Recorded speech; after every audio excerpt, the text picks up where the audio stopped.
Hello everyone, my name is Mayron and welcome back. In this episode we're going to be reskinning the World of Warcraft user interface. Where we left off last time is that we created a graphical user interface with some buttons and we borrowed, or I should say inherited, one of our frames from an XML Blizzard template. This let us have a bunch of Blizzard graphical user interface elements like the scroll bar and all that good stuff that you saw in the last episode. So in this episode we're going to be playing around with trying to reskin an existing World of Warcraft window such as the character frame, and then we can apply that to what we have already created, and then eventually we're going to be able to import our own artwork that we create. I'm going to be using Photoshop, but you could probably use something else. If there's a free graphical text editor that you could use, maybe like something like GIMP, which is a pretty good open source tool for creating your own graphics. Something like that. It doesn't really matter as long as we create something, and I'm going to show you how to import that into the game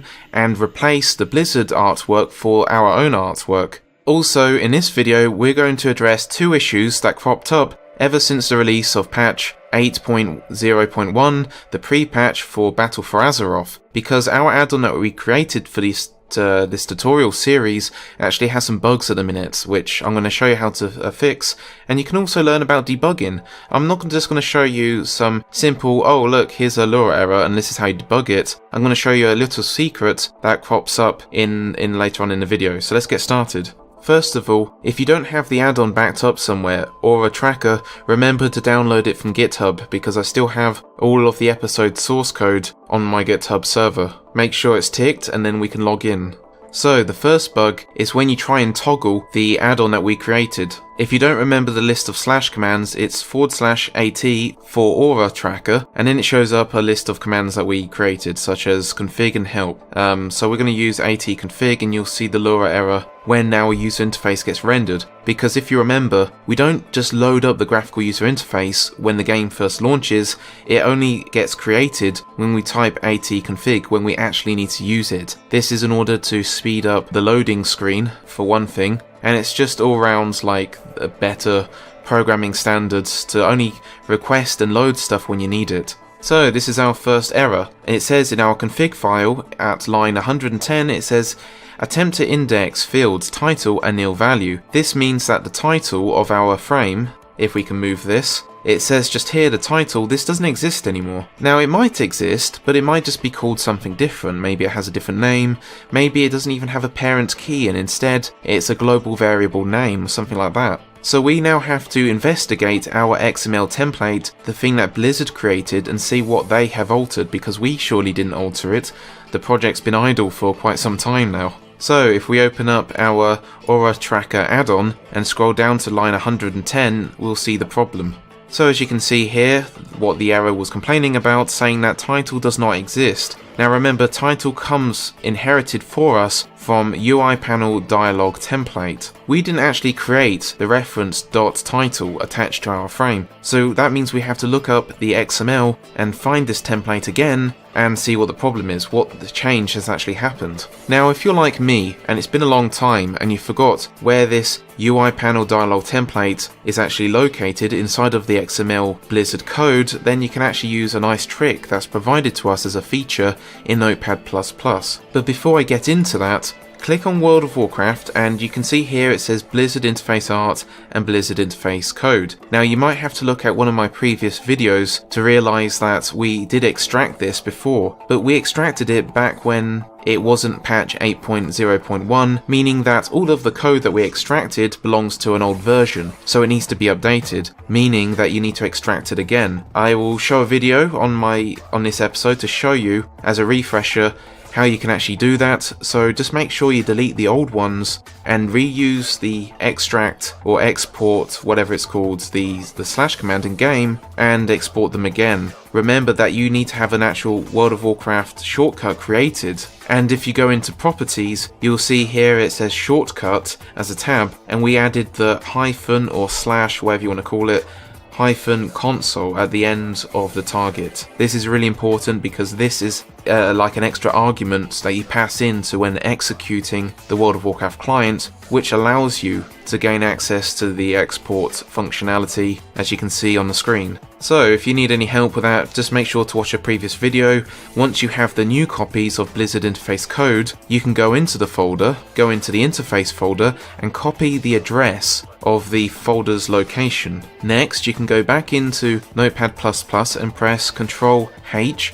Unless you're a Mac user, it might be Command-H, but I'm not too sure. Press on the Find in Files tab, and where it says Find What, make sure you have the UI panel dialog template selected, because that's the thing we need to find. And then in the directory, paste the actual folder's location of the interface folder that we just went into. Do not accidentally press the Replace in Files button, because that means it's going to replace every copy of UI panel dialog template it comes across with an empty string, because we haven't specified anything, and we don't ever want to change the Blizzard source code. It's not going to affect the game because we extracted it, but it's not a good idea to do that. Once this is done, you will see a results window at the bottom of the screen with 2 entries that it's found. So it's found 2 hits in the same folder. Something that inherits from our panel, which is script errors frame, which we don't really care about, or we have the actual frame itself, which clearly we need to actually be inspecting this. So double click it, it'll take you to shared basic controls. This is the actual XML file which contains the inherited frame that we inherit from. So if you remember, the problem is that it can't find .title. Now .title could be a texture or it could be a frame. So if you remember, you have the layers, this is XML, and then this has got all of the different layers. Now while we're at it, I could say that it's important to note that you have a level of a texture. So if you've ever used Photoshop, it's like you have some layers which are at the bottom, and any layers that you create on top of that texture that you've assigned to that layer will appear on top of any other layer. So basically what this means is that in World of Warcraft we have quite a few different levels of layers that you can assign textures to. So you could assign a texture to the background layer, or a layer that has the level assigned to it as background. But just to keep things simple, I'm going to say the background layer. And then you have the border layer, then you have the artwork layer, then you have the highlight layer, and finally the overlay layer. And I've just read those out in the order of lowest to highest. So background is the lowest layer, overlay is the highest layer. So if you assign any texture to the overlay layer, it's going to literally be overlaid on top of anything else. There's also another thing called sub-levels, which we can go into at a later date, but basically this means that if you have a whole bunch of textures assigned to the background layer, you can even prioritize them, what shows on top of what, by setting one thing to like a sub-level of -8 and another to -6, or even like 1 or positive numbers, to sort of make sure that the correct layer or the correct texture is displayed on top of another texture. But anyway, that's digressing. Let's get back to the issue at hand, which is we need to find the frame or texture, but it's probably a frame that is called .title, which is attached as a child frame onto the UI panel dialog template. So I'm going to minimize the layers for now, and then you have frames. It seems like I'm wrong, so that's good. The only frame here is parent close. So that, if you remember, is saying that the name of it is creating a global variable name. So this close button would be called UI panel dialog template close, because this special thing here, $parent, is basically saying it's going to grab whatever name that we assign the frame that's inheriting UI panel dialog template, and it's going to concatenate it with close. But anyway, that's just a refresher. Let's actually look at the textures. So if you scroll down far enough, you can see that there's actually a font string. So in some ways, I can see why I was confused, because font string is actually not a texture, but it is assigned to a layer. So font strings and textures, there's probably a few other different widgets, but these can be assigned to layers. Now the difference is, compared to that with frames, like child frames cannot be assigned a layer. So just keep that in mind. So as we can see here, it's got parent key, so it's still a parent key, meaning that you have the the item name and you use the dot operator, or I think it's called like a reference operator, something like that, and then you have title. And that's what we've actually done. But the difference is that this has a capital T, and Lua is a case sensitive language, so that's all we need to do. We just have to change our title reference key, parent key. We need to change that to a capital. So, if you hold down the Alt key and drag, you can actually select all of the T's all in one go. And now we've just replaced that with a capital T. Now we can save that and reload the UI and see if the Lua error has disappeared. So as you can see, that solved the problem. The UI is actually presented to us again. Just make sure that everything else works. And it seems that it works, so yeah, we can move on. That's the first bug fixed. Now the second bug is something that we'll come across when we start reskinning this user interface or another frame. We could try, for instance, the character frame. Reskinning a Blizzard window like the character frame might actually be a better demonstration because we can actually see real proper layers and, you know, like as a proper complicated object. We can see the effects of that when we try and reskin it. So if you remember, we actually added a frame stack / command. Usually if you want to open up the frame stack tool, which is a Blizzard tool that helps us sort of inspect graphical user interface elements, you would type /frame stack and you would hide it again by repeating that command /frame stack and it will disappear. But we also added a /fs to quickly gain access to it. If you open up the init.lua file or the initializer, you'll see just here we actually created sort of an alias in order to toggle it quicker, which is /fs. You can see here it loads the add-on Blizzard Debug Tools, which provides us with this utility because not every player usually needs this. And then we use the global function framestack tooltip _toggle. So this essentially does the exact same thing. However, this is actually what causes us a problem in the future, because recently Blizzard released a new feature. If you press the control key, you can see here that it's actually inspecting the frame that we were hovering over, which happens to be paper doll items frame. You can see that in the actual frame stack tooltip by seeing the 2 hyphens and then the greater than symbol pointing to the current frame that we have selected. It's selecting this frame because it's the top level frame.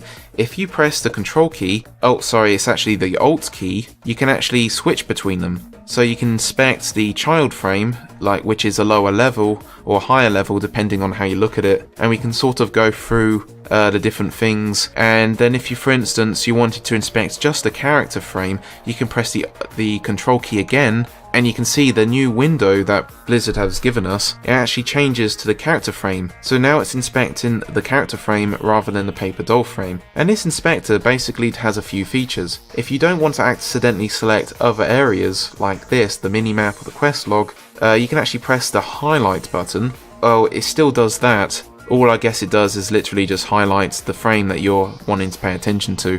I thought maybe it just locks it so you won't accidentally hover over other stuff, but it doesn't matter. But this tool lets you inspect it by seeing oh, okay, these are all the child frames. And it even tells you other information like where it's anchored to.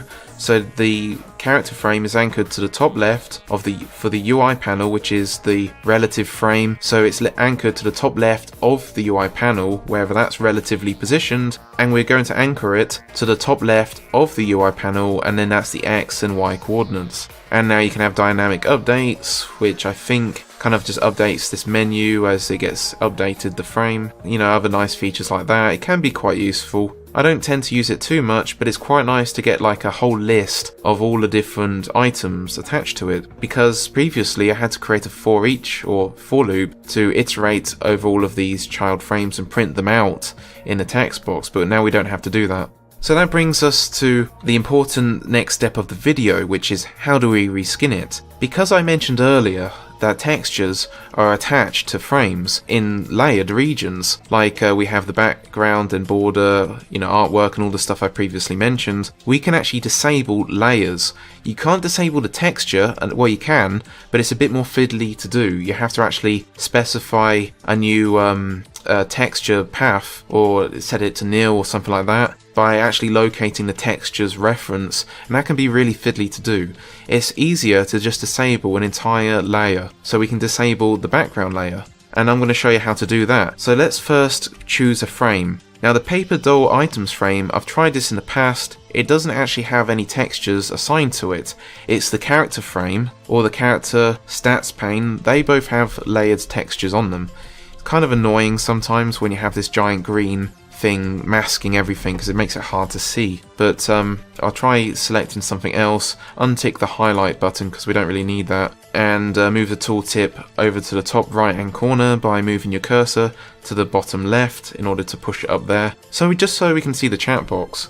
Now we type /run because we're executing a Lua script, and now we type the name of the frame that we want to disable the layered regions, the textures that are attached to it. And then we use a special method called disable draw layer, and it takes one argument, which is a string, so you need to use the quotes, and then specify the layer all in uppercase. So once you press enter, and as you can see just here, this is a second bug I was referring to. It says Aura Tracker has been blocked from an action only available to the Blizzard UI. Now this is really critical because so many add-ons have this problem. You might have had this same pop-up box show up to you numerous times in your whole World of Warcraft gaming career. So the problem is that it's basically blaming our add-on. Sometimes this can be really tricky because the Taint system tends to like to blame add-ons for very unusual behaviour, like something very simple, like simply just disabling the draw layer is being blocked, saying that it is our add-on's fault. However, we're executing a script that has absolutely nothing to do with the add-on, but actually it does. Now in order to solve this problem, you have to enable Taint logging. So basically, a Taint log lets you actually know the stack trace of exactly what happened. Now stack trace is kind of the similar situation to a Lua error. It records for you where the problem is and then basically traces it all the way back down to Blizzard functions that were accidentally executed based upon the results of your action. So something very innocent could actually trigger something very deep down, something that Blizzard wants to protect. Maybe it's accidentally triggering a forbidden protected function provided to us by Blizzard that is forbidden to use for a standard player, because there's a lot of functions in this game like auto-attacking, something to do with actually changing the game itself, and they don't want the players to be able to execute these, but they do have to exist for their own reasons at the same time. For instance, these sort of functions need to be active in the game because of Blizzard's own add-ons, and they want to be able to use them, but the players are forbidden to use them. So in order to activate and enable the Taint log, you have to type in a special command called /console taint log -2. Now I think number 2 just means that you're setting it away from 0 or 1, which maybe enable it or keep it in some sort of passive mode, I don't really know, but all it means is that a special folder is going to be created for us the next time this problem occurs. But just for safety, we should exit out of the game and relaunch the game and then try and cause the error to happen again. So all we're going to do now is try and repeat the same actions, try and get that error to throw again, and then we can view and analyse the Taint log. So now I've disabled every single draw layer, and unfortunately the error didn't come up. I suspect it will in a minute, but now that we've disabled all of the draw layers, you can now see that it's just hidden in the background completely for us. So as you can imagine, because we still have the actual frame itself, the frame didn't disappear, just the texture disappeared. So this means that we can anchor our new texture that we can create in the next episode around the border to replace the texture that we just disabled. Now we're going to try disabling the character frame inset right. Or actually, let's disable first the character stats pane, because I know for a fact that this is the culprit behind the texture just around there. Okay, so let's disable the background first. Okay, so this time the error has actually shown up again. Now we can just press the ignore button and exit out the game, and then we can view the Taint log that's been generated for us inside of the logs folder, inside of the World of Warcraft directory. So inside of logs, you'll see the file called Taint. We can open it up, and as you can see, we've had a whole humongous stack trace pretty much just auto-generated for us. So the problem seems to be that it doesn't like the frame stack. Now, it doesn't also like the reload UI, which basically we've altered and contaminated these global variables when we assigned it one of our own functions, and by default, any user created function who isn't a Blizzard employee, that's automatically tainted. So as you can see here, the problem seems to be these two global variables. Now, I'm not too sure about the reload UI, that could be just a red herring, but probably best to disable it anyway, because just here it says, while reading /_reload UI, all of these things happen behind the scenes. So as you can see here, the frame, the chat frame, it was importing all lists to hash, whatever that means, and then it was causing an update, then it was editing the edit box, which I can sort of understand why this would be a protected function, because maybe you could sort of create an add-on to automatically generate your text and press enter in the game itself. Blizzard doesn't usually like it when you create an add-on which can automatically automate processes in the game, like maybe chatting for you while you're away from the keyboard. You don't usually see an add-on like that. That's just an example. I could be wrong. Because it's protected, it's saying that the / command, which is the global variable, which is Blizzard's global variable, meaning that Blizzard is probably going to call this function itself. But because we assigned it to our own function, it means at that point, when Blizzard's code started to automatically call our code, that's when some sort of protected barrier occurred, and it's saying this is off limits. So if we go into our initializer, the init.lua, you can see here in a previous episode, we reassigned these two global variables to our own functions. So it's probably best to just use macros instead going forward, just to be on a safe side. So rather than using an alias /fs to speed things up, let's comment this out and then let's just use macros going forward. You can comment out stuff in bulk just by highlighting what you want and pressing Ctrl K if you're using Notepad++. Now that error should no longer occur. So just remember that if you ever have a problem with that box showing up in game, just remember to enable the taint log with that console space taint log space 2 and then just sort of analyze the taint and see what's actually happening behind the scenes. So now the actual reskinning has just reverted because remember we're just running scripts in the actual game itself. You'd have to actually save that in a Lua file in order for that to take effect. But those two bugs should be fixed now. You now know about the disable draw layer, and in the future what we can do is disable other aspects by doing different tricks. Rather than just using disable draw layer, sometimes you just want to disable one specific texture instead. Or maybe you want to change, I don't know, the font string to use a different font object. Like I think we've done it in the past though, where you've actually set stuff from like white to a different font string object, which is maybe yellow, like the golden yellow that you see scattered all around the Blizzard UI. So you can change the font object to control basically properties belonging to a font string and a bunch of other cool stuff. But anyway, in the next episodes we're going to be importing our own skins, our own graphical user interface elements into the game itself. Thank you very much for watching, and if you want to see different content from me, just comment in the comment section below. I hope this episode hasn't been too boring and that I've been able to teach you something, even if it's something really small like the taint log. This has been Mayron, and bye for now.